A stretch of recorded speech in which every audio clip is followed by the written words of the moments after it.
I find myself having to frequently explain completely incomprehensible nonsense, game maker Zoe Quinn writes in her new book Crash Override, and it's hard to bond with someone when they can't understand you.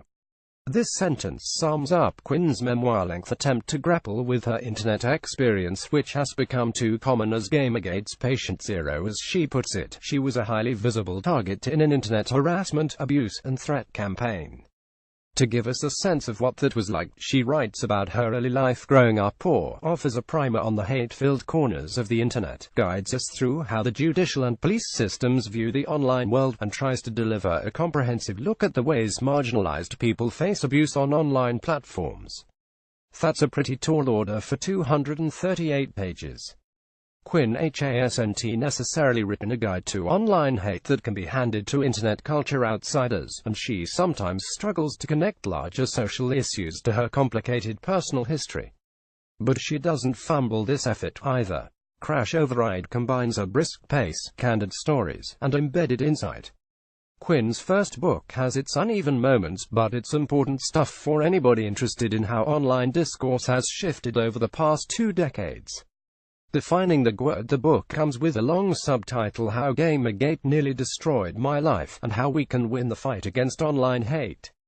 Though there are many definitions of Gamergate at this point, Quinn views it as one arm of a larger social and political movement.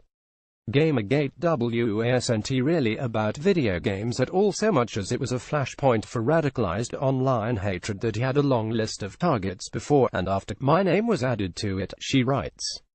The movement helped solidify the growing connections between online white supremacist movements, misogynist nerds, conspiracy theorists, and dispassionate hoaxes who derive a sense of power from disseminating disinformation. She goes on to argue that the people who identified with this movement became a real force behind giving Donald Trump the keys to the White House. Crash Override's biggest success is in connecting the dots to clarify Gamergate's mission. In some ways, Quinn is simply taking ownership of a word that changed her life forever.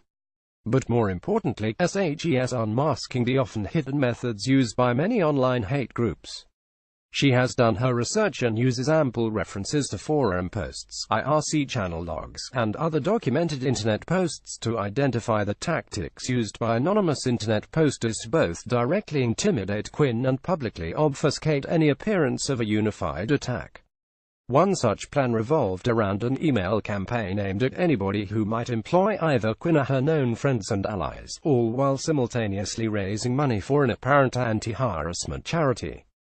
The object is to cause infighting and doubt within SJW social justice warrior ranks, an anonymous person wrote in an intercepted chat log that Quinn republishes in the book. Quinn describes the movement's earliest moments. Anonymous emails were sent to anybody she was affiliated with, full of nude photos from Quinn's pseudonymous modeling days. The people emailing threatened that if her friends didn't distance themselves from Quinn, they'd be targeted next.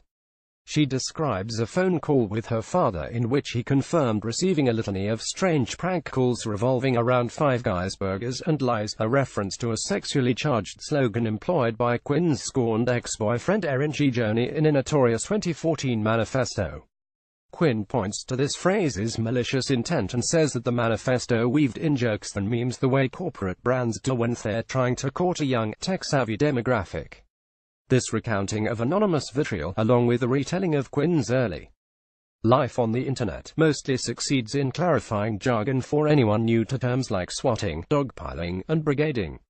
The book still makes readers swim through a thick soup of nerdness, however, and that may prove difficult for anyone unfamiliar with sites like Something Awful and 4chan, let alone those who are clueless about Reddit. While some of Quinn's stories won't be new to anyone who has kept up with Gamergate and its fallout, Quinn clinches the book's importance by offering a compelling explanation of how online agitators attract so many followers. First, there's her lengthy takedown of a group she calls Internet Inquisitors. These are writers and YouTube channel hosts who validate feelings and provide guidance in order to confirm a mob's hatred, paranoia, and insecurities and direct it toward the nearest combustible witch on the radar. She opts not to name any of them, but it's easier to guess who SHES referring to in certain examples, particularly former Breitbart columnist Milo Yiannopoulos. Quinn became intimately acquainted with this trend of internet provocateur after seeing her face and stories front and center on certain YouTube channels.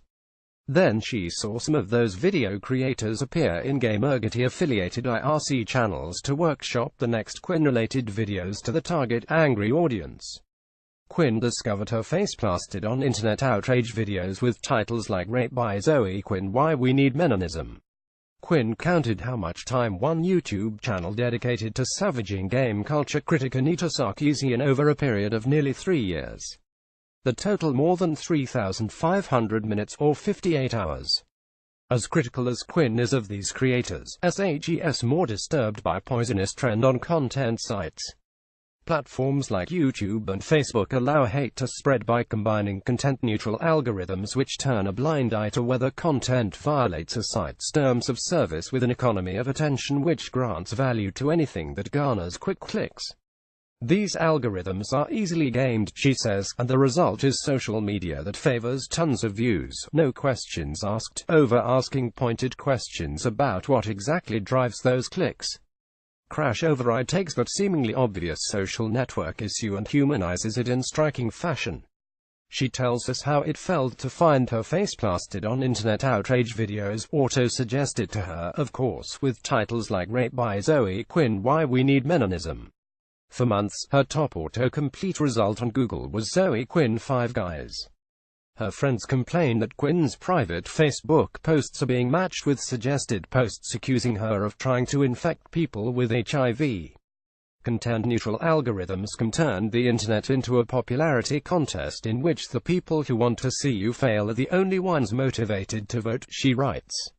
Listing image by Public Affairs Books. Page 2. The book's name is the same as Quinn's online abuse support network, and a few chapters detail efforts she has taken since launching that free service in 2015. While Quinn documents many successes in helping online mob and abuse victims come to terms with strange online attacks, these also happen to be the book's least hopeful chapters. I'm gambling many of my relationships revealing this, Quinn says as she begins describing her efforts and failures in working hand in hand with social network platforms to combat abuse and TOS violations. Crash Override has established escalation channels with various tech companies, Quinn says, but not all those have been fruitful. The online game storefront Steam, for example, claimed via email that it has neither a department nor an employee whose job it is to handle abuse or user safety. The same Steam response also alleged that any effort to enforce a TOS agreement by deleting offending content would be met by colloquial Barbra Streisand effect. It felt a lot like finally focusing on a magic eye poster that turned out to have been a giant middle finger the whole time. On the brighter side, Quinn describes a game of scumbag whack-a-mole that she and an unnamed online platform waged against a user who repeatedly posted stolen nude photos of an ex-girlfriend. The platform chose to keep tabs on the person posting the revenge porn, and it banned all new accounts created by him. The episode ended with the offender telling his ex that he was giving up, Quinn writes. Still, most of Crash Override's efforts have seen mixed results. Quinn would reach the right contacts at a major online platform only to learn that TOS enforcement was surprisingly arbitrary. For instance, once we got our foot in all the right doors, it felt a lot like finally focusing on a magic eye poster that turned out to have been a giant middle finger the whole time, she writes. This chapter is quite vague so as to avoid violating agreements Quinn has made while acting as an abuse specialist for various companies. Still, she offers an interesting peek into the inner workings of some Silicon Valley companies, and she hints, though doesn't confirm, that user growth and post counts are more valuable to some companies than establishing what Quinn describes as a spam-like depository for more hateful content. Additionally, Quinn offers space for writers from gay, minority, and transgender communities to speak openly and loudly about how online hate is different in more marginalized communities. We learn how Facebook's real name policy creates problems for vulnerable people, find out how a fake End Father's Day hashtag was used to harass black feminists well before Gamergate existed, and discover the ways that white nationalist groups like Stormfront have attacked marginalized communities without receiving much attention, possibly because these campaigns' targets were minorities. Quinn connects her own story to these marginalized communities by pointing out what made the internet so important for her as a young person in the 90s and early that she identified as queer in a town where declaring so might get her in trouble. Her online communities were safe havens and escapes, she writes, and they were places where the bullies weren't. The biographical portions of the book, however, are often scattered and feel like too little, too late. The book fast-forwards through so much about her life and her depression, reading like a combination of life story cliffs notes and yada yada yada summaries. Most of her personal stories appear to be written that way to pick up the book's pace. As a result, it can be easier to lose Zoe the person in this book. Her role as anchor is important, since Gamergate's most poisonous outcome was in how it dehumanized Quinn in the first place. The book is told in chronological order, and as such, outsiders to her stories have to read through nearly half the book until her combination of insane internet experience and already volatile mix of paranoia and depression come together in a way that an outsider can make sense of. Quinn later admits to harassing people online when she was a teen, but this section, while compelling, is also quite brief. While she certainly shouldn't be beholden to humanizing the attackers she has faced in more recent years, it feels like the book fast-forwards too quickly through Quinn's "I've been an internet asshole" to connections. The roughest part of the book, however, is a very narrowly written guide made for a hypothetical reader who has endured an online harassment and abuse campaign. This guide recites almost note for note the kinds of tactics and abuse Quinn herself faced. Thus, Quinn's guide is almost certainly worthless in the face of a savvy internet underbelly that can evolve and tweak tactics. Swatting is a despicable practice, for example, but online abuse recipients should probably be on the lookout for something similar yet different, since the practice has become less common in the past year.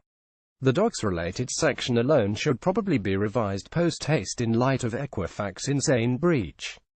Breaking the geek mold. Ultimately, the book succeeds by giving Quinn space to break down so many elements of her experience: her self-described white trash upbringing, her sex and drug-filled past, her awkward post-manifesto conversation with G. Joni, and her difficulties engaging with online oblivious police and judges, in ways that quick-hit profiles and Gamergate summaries can whiz past.